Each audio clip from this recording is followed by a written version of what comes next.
Lucky Dube foi um cantor de reggae sul-africano, considerado por muitos como o rei do reggae africano. Ele gravou cerca de 22 álbuns em um período de 25 anos de carreira.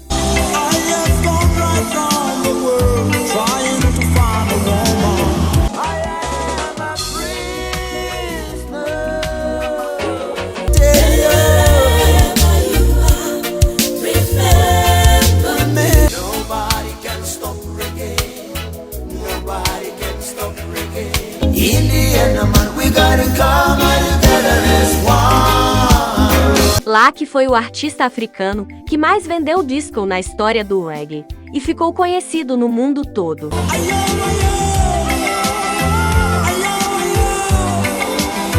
Mas infelizmente, Lucky Dube foi brutalmente assassinado em 2007. Nesse mini documentário, vou te contar um pouco a história de Lucky Dube. Mas antes, deixe o seu like e se inscreva no canal.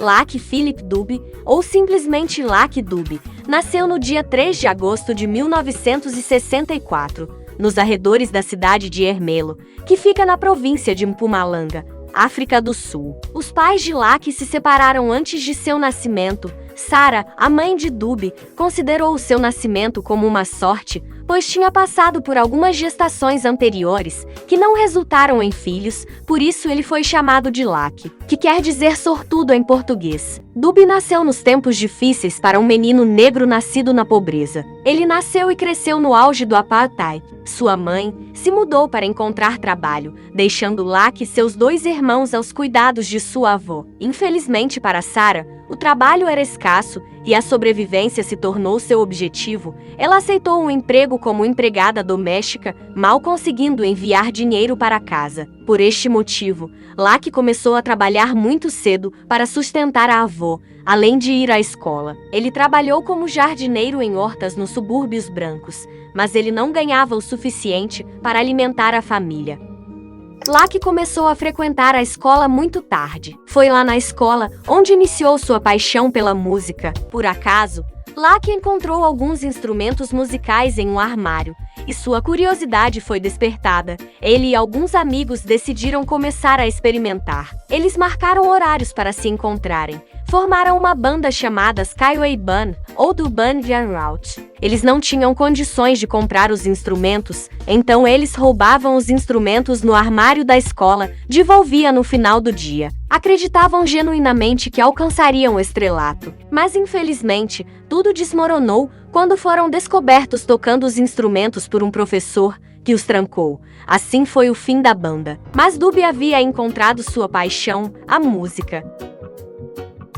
Em 1979, Lucky se juntou a uma banda chamada The Love Brothers, ao lado de seu primo mais velho, Richard Siluma. A banda se apresentou várias vezes em KwaZulu-Natal, tocando em eventos comunitários e em salões escolares. A banda tocava uma música tradicional zulu conhecida como mbaqanga, e Lucky amava demais aquele estilo. Em 1981, Dube lançou seu primeiro álbum, Lengani Dietu, que não fez sucesso.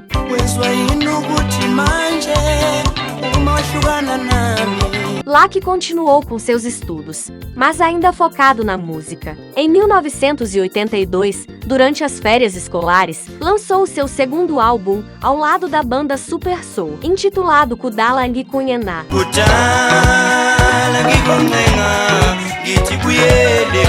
O álbum não teve êxito. Em 1983, lançou o álbum Kukui.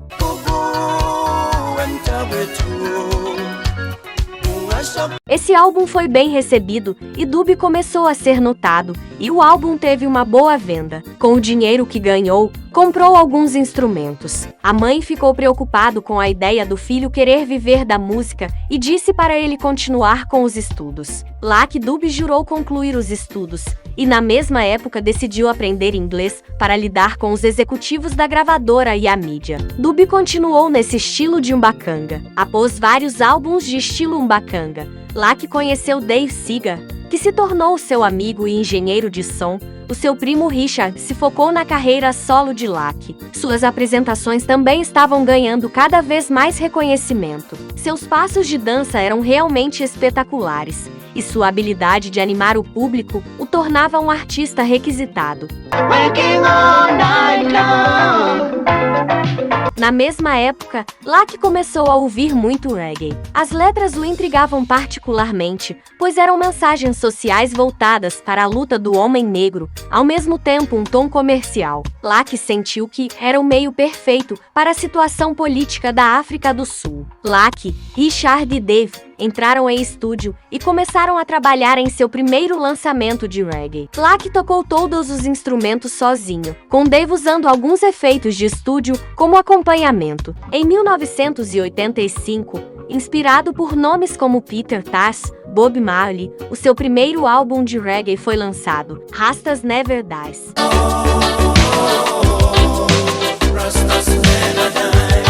O álbum foi um fracasso total, vendendo apenas 4.000 unidades, enquanto seus álbuns de Mbaqanga estavam com um pico de venda em torno de 30.000. A gravadora não gostou do fracasso do reggae de Lack e obrigou o cantor a continuar com Mbaqanga, e não reggae.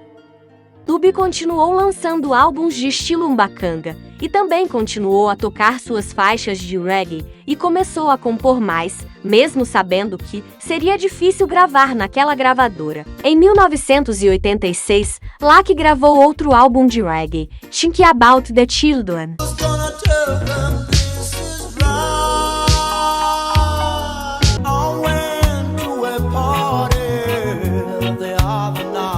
O álbum foi bem recebido, mas também não alcançou a marca de 30.000. A gravadora não gostou. Novamente, Lack foi proibido gravar músicas de reggae. Lack ficou muito chateado, mas mesmo assim ele teve que aceitar. Em 1987, Lack lançou o álbum de Mbaqanga, Uma da Kenny, aquele que foi o último.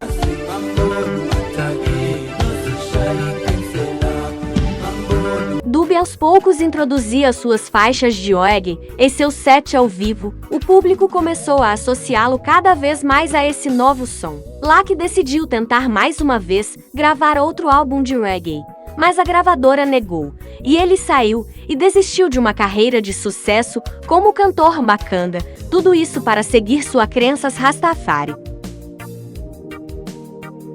Em 1987, lançou o álbum Slave, que foi uma mega sucesso.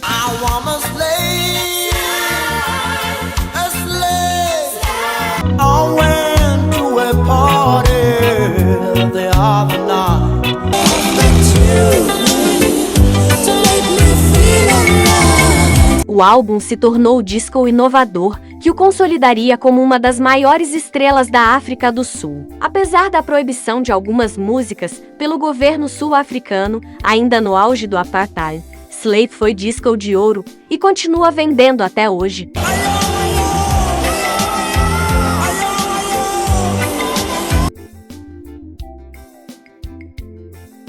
Em 1988, lançou outro álbum de sucesso, Together as One.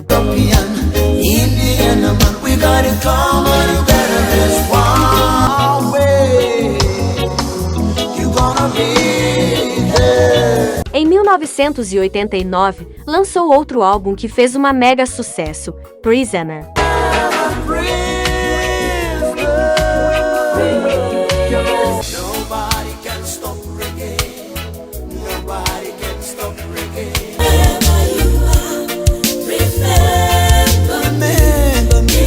Esse álbum ganhou vários prêmios e foi o álbum mais vendido de Lack, com 1 milhão de cópias vendidas em todo o mundo.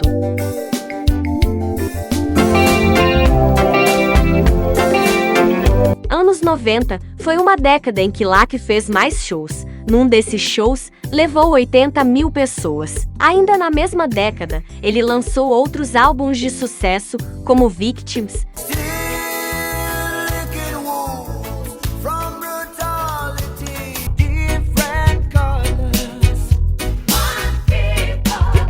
Tuinati,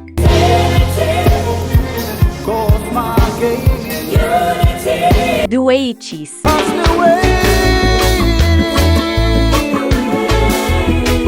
Lucky embarcou na mais implacável agenda de turnê internacionais desde Bob Marley, se tornando popular na Europa, América, Caribe e principalmente em toda a África, onde se tornou o artista africano mais vendido dos anos 80 e 90. Lucky fez várias apresentações marcantes em vários países do mundo, como Brasil, Jamaica, Austrália, França e em vários festivais importantes da África. Seus shows ao redor do mundo foram lotados de muita gente. O cantor ganhou vários prêmios ao longo da carreira. Além de cantor, ele era ator.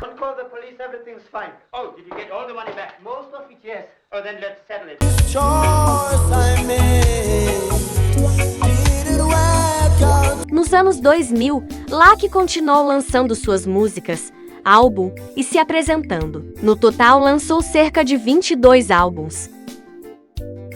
Em 2006, Lucky lançou o seu último álbum, Respect.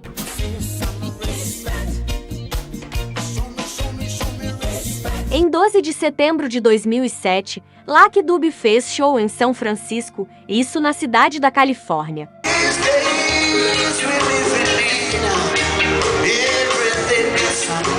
Infelizmente, este foi o seu último show. No dia 18 de outubro de 2007, Lucky foi deixar 2 dos seus filhos em casa no sul de Joanesburgo. Quando os filhos já estavam do lado de fora do carro, 3 homens se aproximaram do carro para roubar. Eles não o reconheceram, pensaram que ele era nigeriano. Alguns segundos depois, os homens dispararam contra o artista. O cantor tentou fugir, mas bateu o carro em uma árvore. Infelizmente, a lenda do reggae africano morreu no local. A morte de Lucky Dube causou grande impacto na África do Sul e repercutiu internacionalmente. Anos depois, os 3 homens foram presos e condenados à prisão perpétua. Lucky deixou 7 filhos. Lucky Dube deixou um legado duradouro na música. Sua voz única e suas letras continuam a inspirar gerações de fãs de música. Assim foi a carreira de Lucky Dube, o rei do reggae africano. Deixe o seu like, se inscreva no canal. Até breve!